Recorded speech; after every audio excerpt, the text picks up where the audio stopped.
ये घटना दो दोस्तों के साथ हुई थी जिनके नाम रोहित और अंकित हैं। तो दोस्तों, आगे की कहानी मैं रोहित की ज़ुबान से सुनाऊंगा। तो शुरू करते हैं। मेरा नाम रोहित है और मैं एक स्टूडेंट हूँ। ये घटना कुछ एक साल पहले की है, जब मुझे और मेरे एक दोस्त जिसका नाम अंकित है, हम दोनों को एक शादी में जाना था।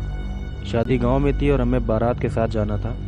हमने सोचा कि बस से जाने से अच्छा है कि हम बाइक से जाएं। तो अंकित अपनी बाइक ले आया और हम दोनों बारात के लिए रात के 9 बजे निकल पड़े। शादी वाली जगह तक पहुंचने के लिए हमें 3 घंटे का सफ़र करना था। मुझे अच्छी तरह याद है कि वो दिसंबर महीने का शुरुआती समय था। हल्का सा कोहरा था और शहर के बाहर आते ही रोड बिल्कुल सुनसान हो गई थी।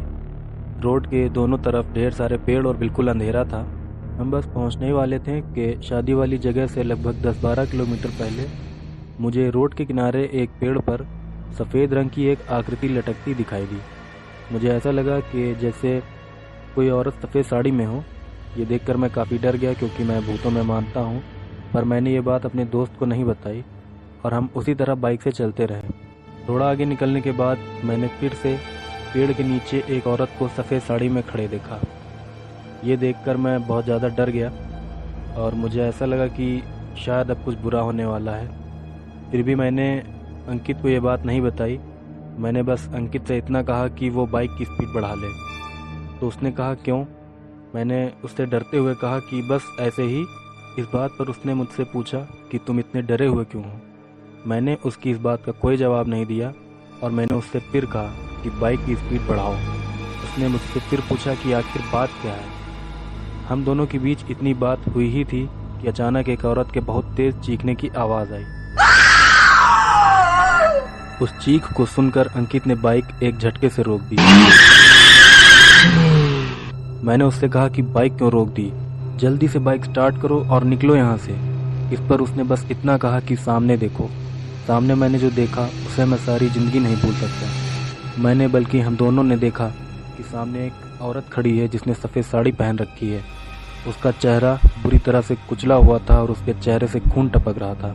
इस नज़ारे को देखकर मुझे कितना डर लगा, इसे बताने के लिए मेरे पास शब्द नहीं है। मुझे तो ऐसा लगा कि जैसे सामने मेरी मौत खड़ी हो। अंकित तो डर के मारे रोने लगा था। मेरी कुछ भी समझ में नहीं आ रहा था कि मैं क्या करूं। तभी मुझे याद आया कि मुझे हनुमान चालीसा आती है और मुझे ऐसा लगा कि हमारे बचने का बस अब एक यही रास्ता बाकी है। मैंने अंकित से कहा कि गाड़ी स्टार्ट करके धीरे धीरे आगे बढ़े। उसने कहा नहीं। मैंने जोर देकर कहा कि गाड़ी चलाओ। तो उसने गाड़ी स्टार्ट की और धीरे धीरे आगे बढ़ाई। तब तक मैंने जोर जोर से हनुमान चालीसा पढ़नी शुरू कर दी थी।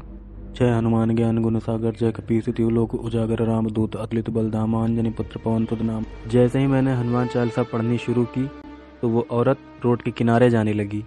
थोड़ी देर में वो रास्ते से हट गई और अंकित ने बहुत स्पीड से बाइक भगाई। फिर हमने पीछे मुड़कर नहीं देखा। पूरे रास्ते में हनुमान चालीसा पढ़ता रहा। फिर हम गांव पहुंच गए। वहां हमने उस रात किसी को कुछ नहीं बताया। अगले दिन हमने गांव वालों से बात की तो हमें पता चला कि कुछ साल पहले उसी रोड पर एक औरत का ट्रक से एक्सीडेंट हो गया था, जिसमें उसका सिर कुचल गया था और मौके पर ही उसकी मौत हो गई थी। तब से उसी औरत की आत्मा उस रोड पर आने जाने वाले लोगों को परेशान करती है। कई बार तो उस आत्मा की वजह से एक्सीडेंट भी हो जाते हैं, जिनमें 1 या 2 लोगों की जान भी जा चुकी है। और रात के समय वहाँ से निकलना तो बहुत ही खतरनाक है, ऐसा गाँव वालों ने बताया हमें। ये सुनकर हम बहुत डर गए। फिर हम उसी वक्त अपने घर लौट गए।